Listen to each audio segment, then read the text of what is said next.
Shalom, shalom, bien-aimés frères et sœurs dans le Seigneur. Je vous salue dans le nom puissant de Jésus-Christ. Vous soyez bénis au nom de Jésus. Que la paix du Seigneur, la joie du Saint-Esprit soit votre partage.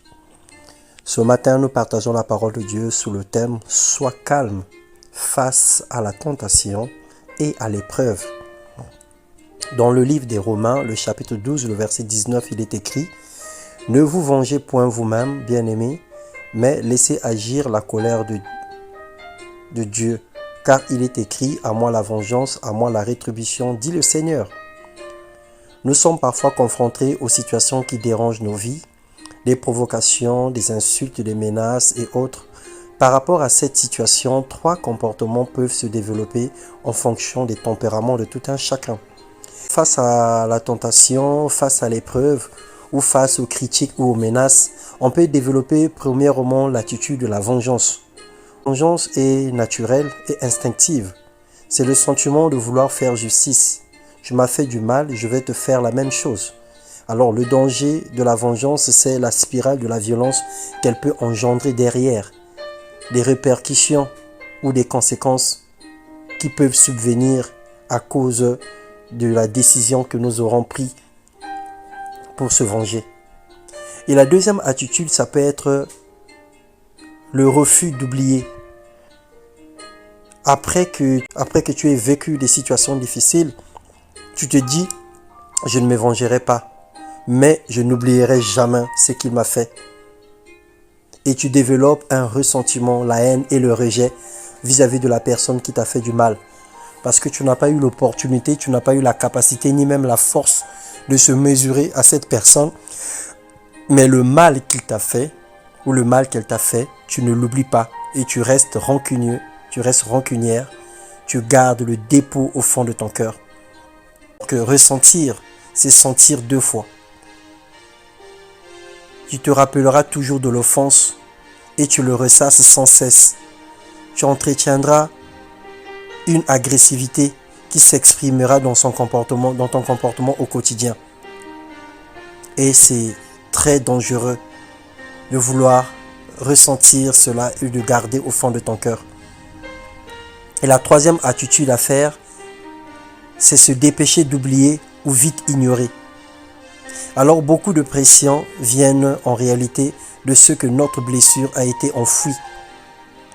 En effet, ce qui ne va pas, c'est que notre blessure n'a pas été guérie.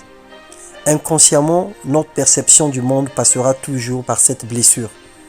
Nous aurons tendance à se méfier de tout le monde, à faire attention avec tout le monde à cause de ce que nous avons vécu dans le passé, à cause de ce que on nous a fait subir. Quelle que soit la forme de la décision, la seule chose dont Dieu nous demande, c'est de pardonner et d'oublier.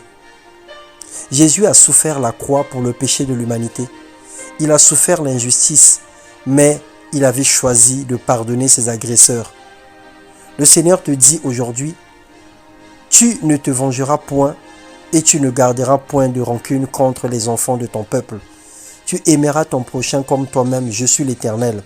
Lévitique 19, le verset 18. Or, abandonne les charges. Oublie le mal qu'on t'a fait, quelle que soit la grandeur de ce mal.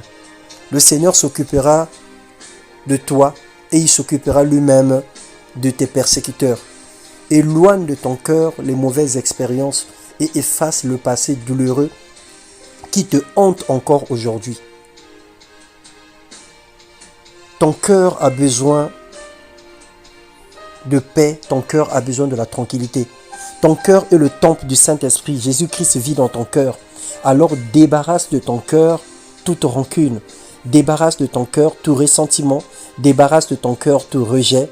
Débarrasse de ton cœur tout manque de pardon. Débarrasse de ton cœur tout fardeau. Débarrasse de ton cœur toute expérience négative, douloureuse, qui aujourd'hui hante ta vie, qui aujourd'hui t'empêche de vivre tranquillement.